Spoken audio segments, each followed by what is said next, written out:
Are you a crappy partner, crappy wife, crappy husband, crappy mate? This podcast is for you. Give yourself the gift of self-awareness. Learn new skills. Take the time to assess your partnership, marriage, relationship, etc. So how are we going to do this? Start by taking the Crappy Mate quiz. The quiz can be found on our website, www.crappymate.com, on Pinterest, Crappy Mate, Instagram and Facebook, Crappy Mate Podcast. We will dedicate episodes to discussing the quiz topics. In further episodes, we will be exploring common problems, the speed bumps that occur in relationships. Also, we will introduce time-tested skills and helpful hints to enhance your relationship, and we invite you, our listeners, to contribute your thoughts, questions, or concerns regarding relationships. Welcome to the Crappy Mate Podcast. I'm Dr. Richard Vance Barnes, MD. I'm a board-certified general psychiatrist with 25 plus years in psychiatry. I have treated patients in a variety of settings, both inpatient units, outpatient units, partial hospitalization units, as well as detoxification programs and rehabilitation programs. And I've had a private practice for many, many years. And I'm Barbara Quaid, a marriage and family therapist. I also have over 25 years experience working with families, individuals, and couples. And my life as a therapist has been both humbling and joyful. Before we get started, I'd just like to talk about our disclaimer. The Crappy Mate podcast is designed to be a useful tool to help individuals and couples have happier and healthier relationships. This podcast is not a substitute for individual or couples therapy, and as always, relationships need to be safe. Seek professional help as needed. The Crappy Mate podcast was developed out of hearing years and years of stories and accounts from patients in therapy about their mates and themselves actually being crappy mates and poorly behaving within the relationship. And so this concept was then developed into a podcast of how can we help people to actually improve upon their relationships. And so in order to do this, we developed a quiz. And the quiz, we really thought about some concepts that we thought were important in a relationship. And so the Crappy Mate quiz ended up being a 10-question self-scoring assessment that can be found on our Facebook page. And our Facebook page is aptly named the Crappy Mate Podcast. And along with the quiz, you will find a glossary with the terms we used both in the podcast and on the quiz. And this is so we can all be on the same page. Now, to score the quiz, you will read each question carefully and then ask yourself, do I do this almost always, sometimes, or almost never? And when we thought about this, the scoring is like this. Almost always is worth 3 points. Sometimes 2 points. And almost never 1 point. So once you have your total points, you add them up. And a score of 10 to 17 clearly indicates that one needs improvement. A score of 17 to 24, one has a degree of awareness, but improvement can still be beneficial. And a score of 24 to 30, one is aware, insightful, and acting in a positive manner as it pertains to the relationship.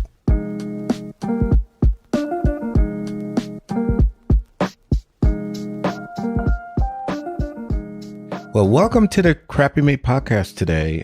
In today's episode, we will begin a first of a two-part series on what is it like to live with a narcissistic personality disorder as your partner. And so before we really get into this, let's talk about basically what is a personality disorder. And so, Barbara, what I generally do with my patients is I talk about personality disorders in this way. I talk about a personality disorder being a lifelong, consistent way, which is really rigid and inflexible way of dealing with their stressors and dealing with the world in general. Their relationships generally will have issues. There's usually a way of cognitively distorting things that are being said to someone who has a personality disorder. And usually their really important relationships are quite disturbed. Relationships with mom, with dad, with siblings and key family members, their romantic relationships will also have quite a difficult time sustaining and have issues with that.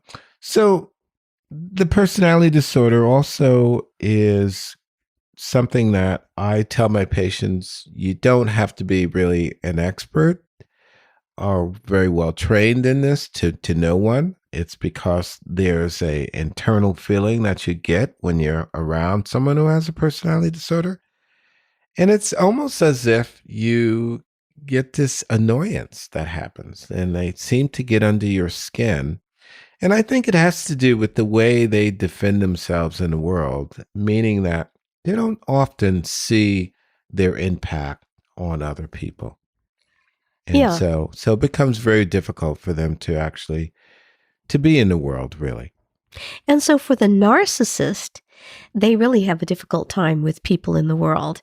And so here are some key characteristics of the narcissistic personality. First of all, they lack empathy.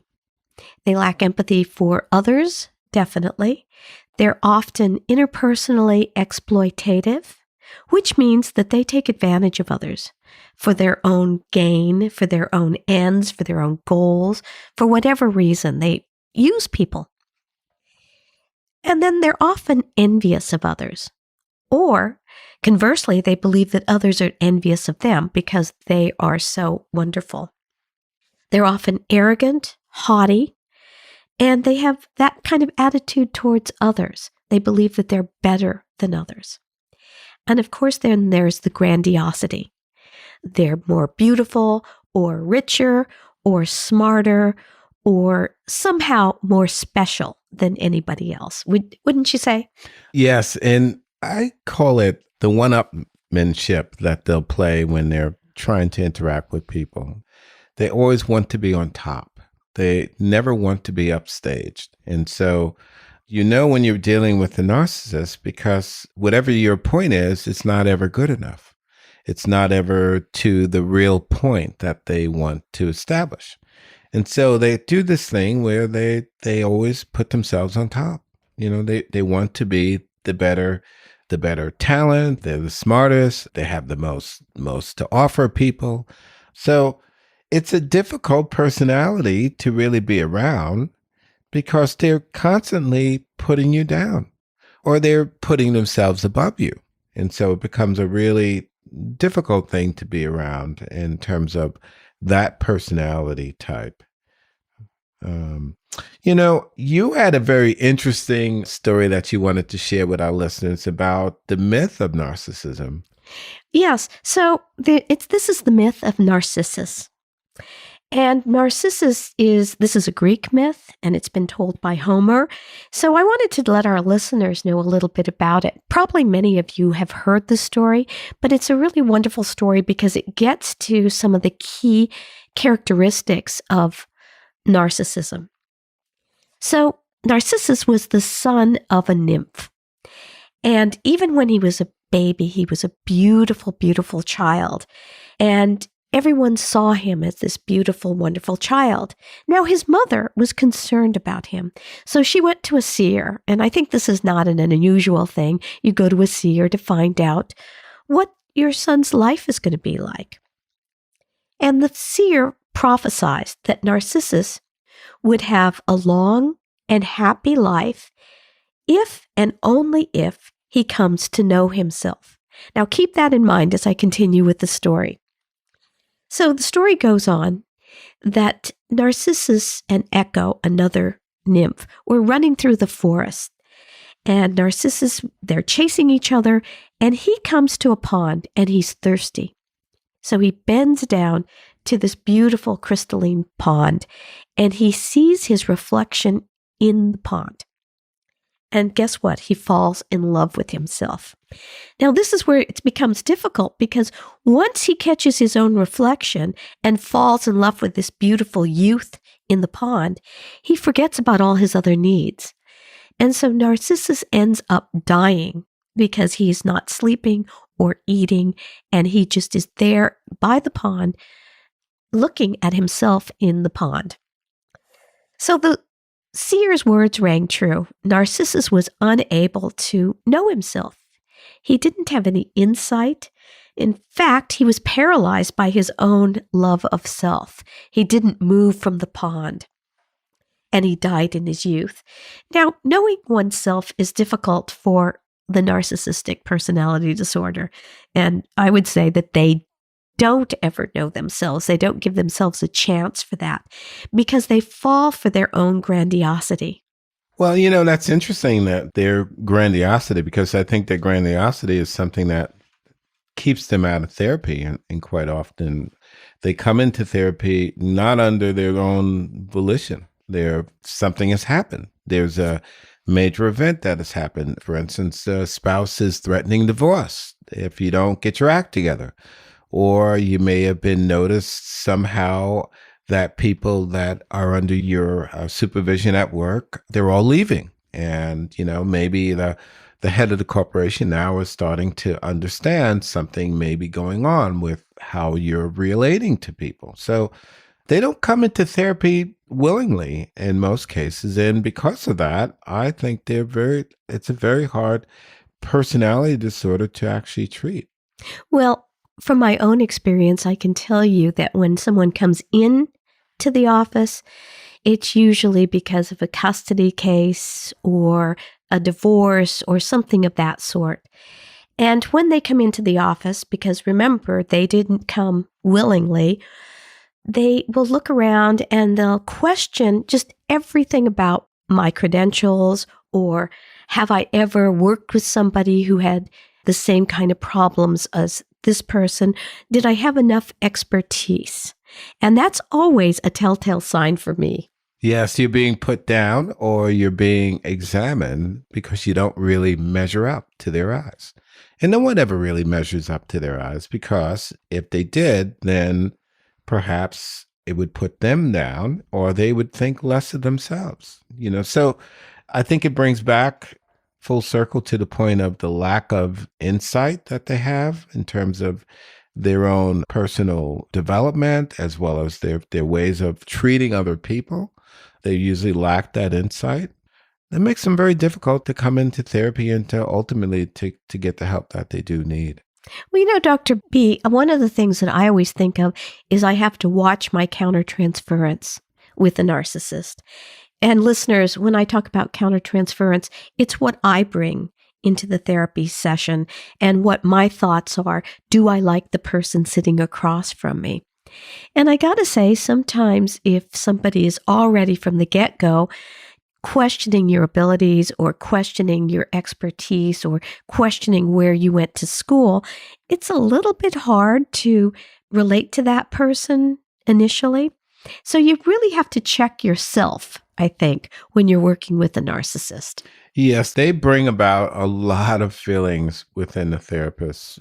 Interestingly enough, they can touch on if you have some feelings about your own self-worth or your own feelings of inadequacy, they can bring that out in therapy when you're working with them.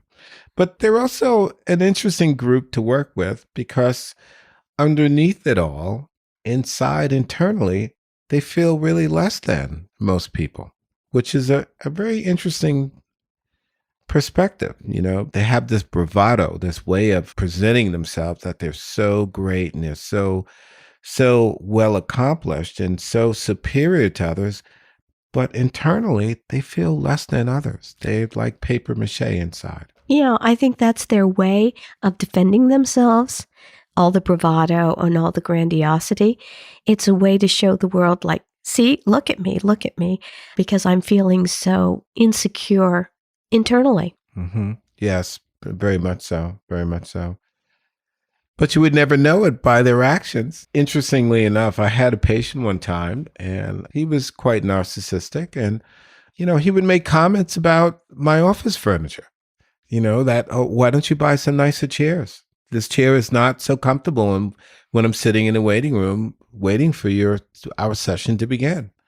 I thought that was an interesting perspective that he had noticed, but it was telltale for me in terms of the level of narcissism that he did bring into the therapy. And interestingly enough, in a humorous way, I said to him, "Well, you're welcome to buy new office furniture if you'd like."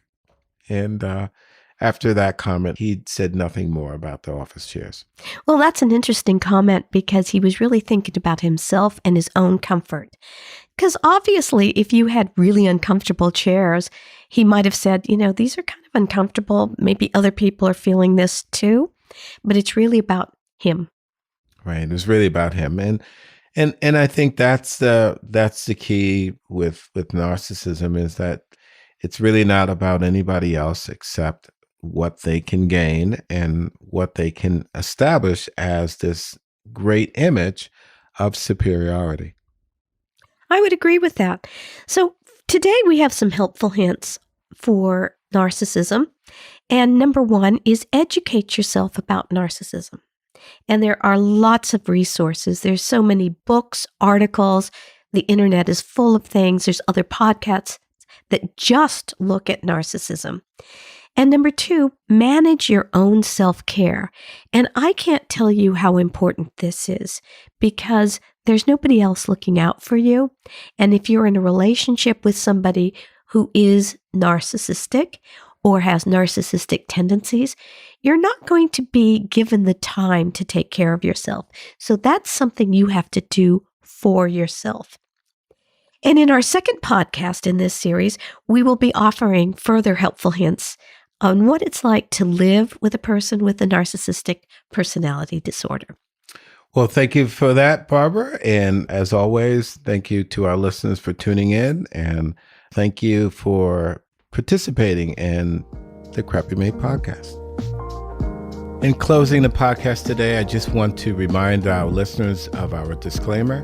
The Crappy Mate podcast is designed to be a useful tool to help individuals and couples have happier and healthier relationships. This podcast is not a substitute for individual or couples therapy. And as always, relationships need to be safe. Seek professional help as needed. Thank you for listening to the Crappy Mate podcast. We invite you to submit comments, questions, and or concerns about today's podcast, or give us feedback on relationship topics you'd like to hear covered. We encourage you to try our helpful hints. Give these a go, try them on for size. Remember, you can follow us on our Facebook and Instagram pages under the Crappy Mate podcast. Our website is www.crappymate.com. And please be sure to subscribe. Thank you for listening.